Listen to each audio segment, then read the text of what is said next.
It happened in the summer of 1996. At the time, I was 20 years old and was on the way to a public festival near a swimming lake. I was with my then boyfriend and some other people. It was a nice, warm summer evening around 10 p.m.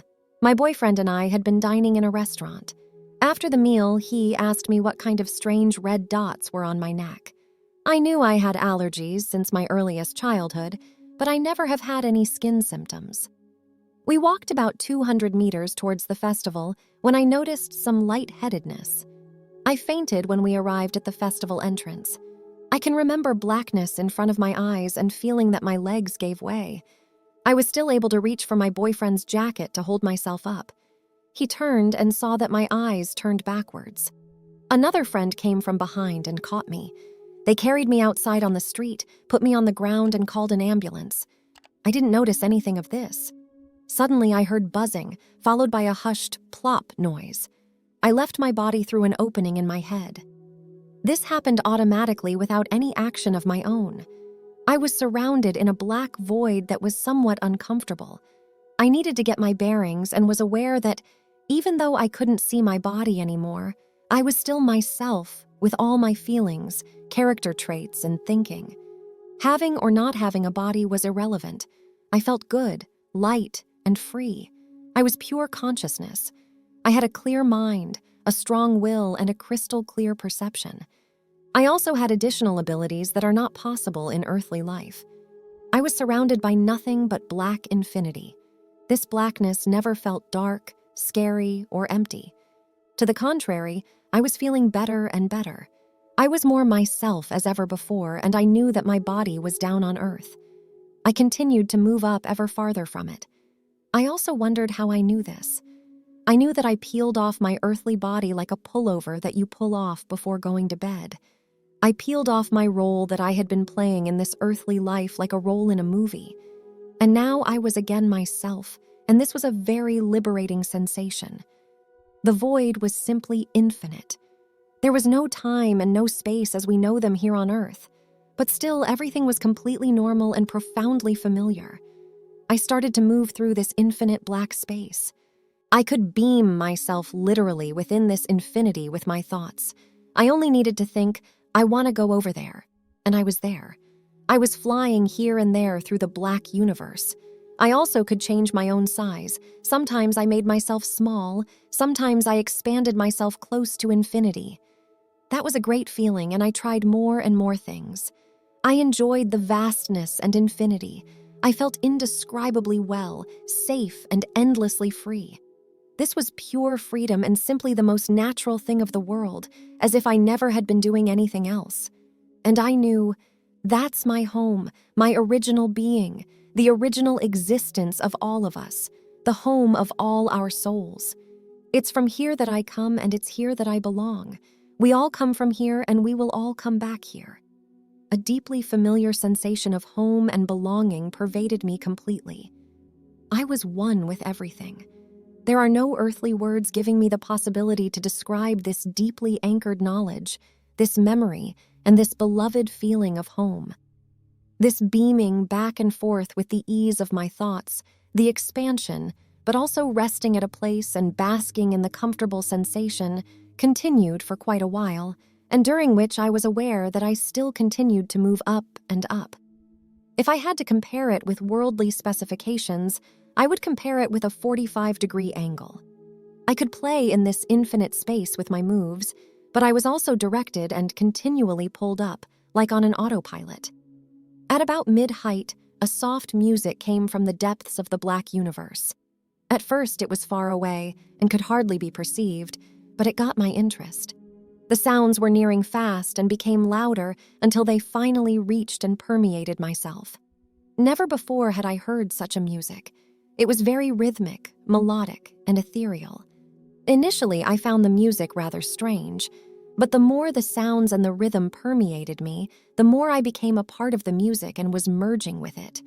I started to move with the music. I was moving in a way I never before had been moving in accordance with music.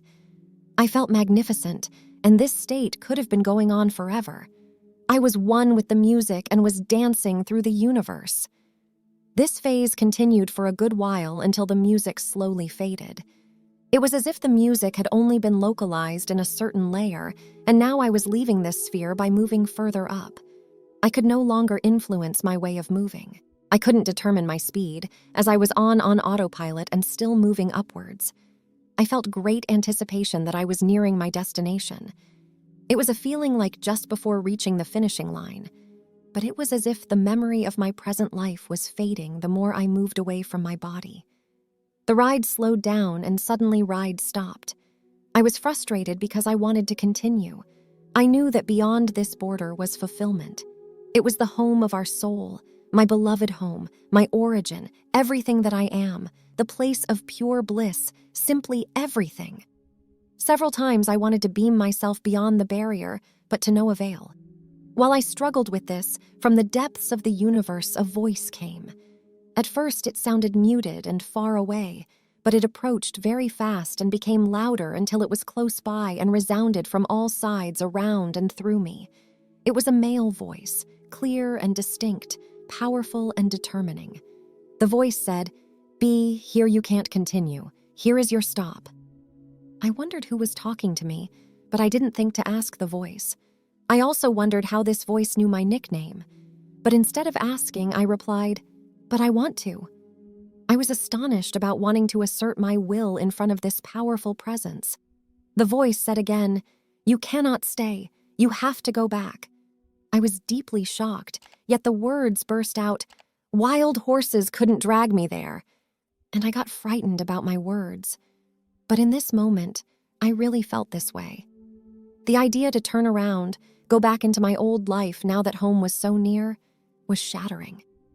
I can't say that I actually saw what came next in the way we see here on Earth with human eyes. It was more of an inner sight. I saw my boyfriend holding up my legs and calling my name, "B, B." Suddenly, I was inside of him, in his chest, and felt his despair, but also all his love he was feeling for me. This feeling was incredible and overwhelming. Never before or after I had experienced such a feeling. It was a feeling of such a love, all his love through all ages and the total love of the universe merged in one feeling. And the voice said to me, "He loves you and is waiting for you." I decided, he will get over it and can continue his life without me. Again, I was scared about the harshness of my decision. Then my parents were shown to my inner eye and the voice said, "Your parents need you and you have to take care of them." I thought about my mother and felt that she would need time to overcome my loss.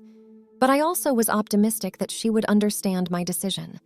And so I answered, "With time, she will also overcome this, and both of them will get along without me." My decision was clear. I wanted to get beyond the border, to get back home. The voice answered calmly and insistingly, "No, you have to go back. You still have to complete your work." This, I couldn't understand. What work?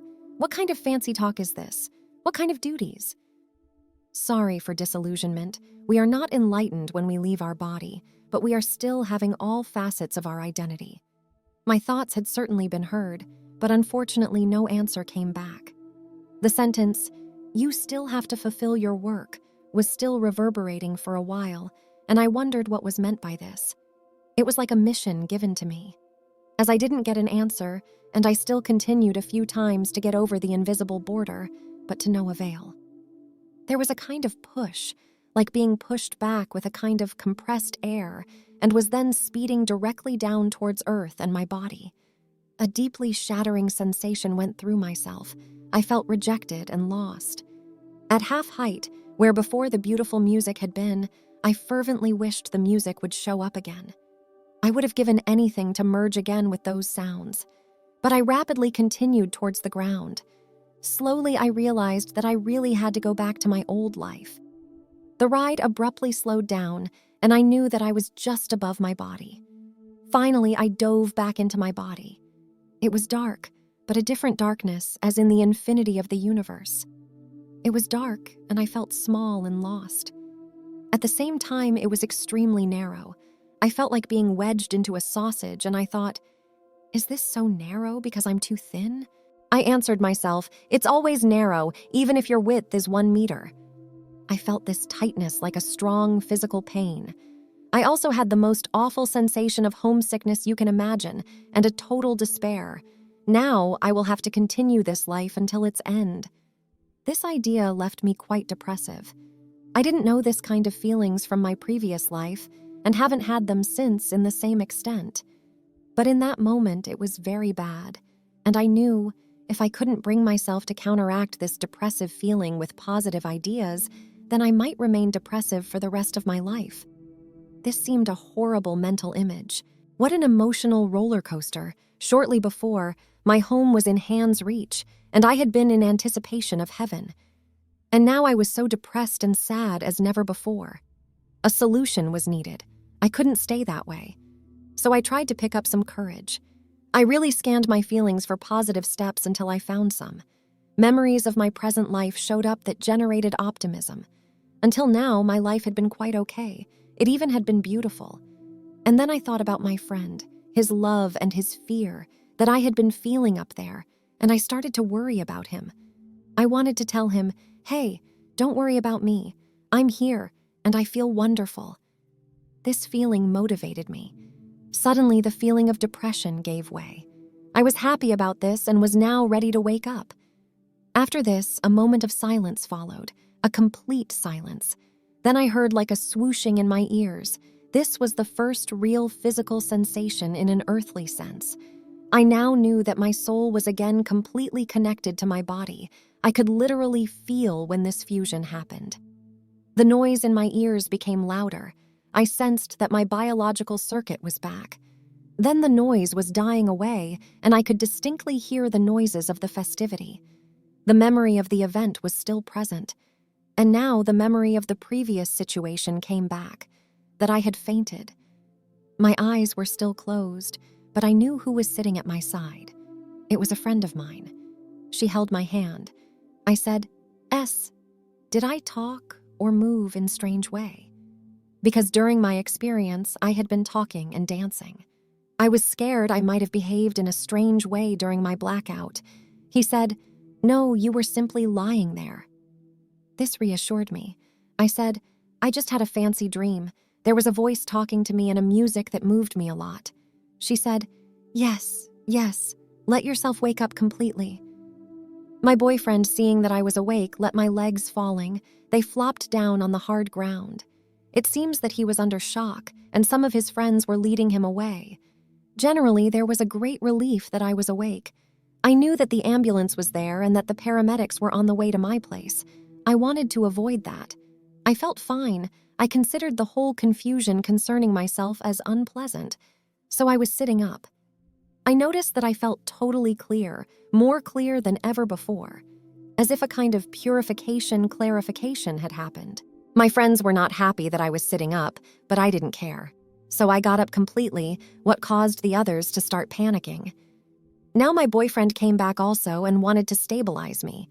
I hardly could convince him that I really felt fine. I even felt great. I wanted to attend the festivity and revel, to celebrate my great condition, my newly gained lucidity, my experience. But this wouldn't happen. "You better take her home," the friends of my boyfriend advised. So he took me at my home. On the way, I was looking through the open car window into the night sky, and I said, "I've just been up there." That does it for today's video. Let me know what you thought about it in the comment below.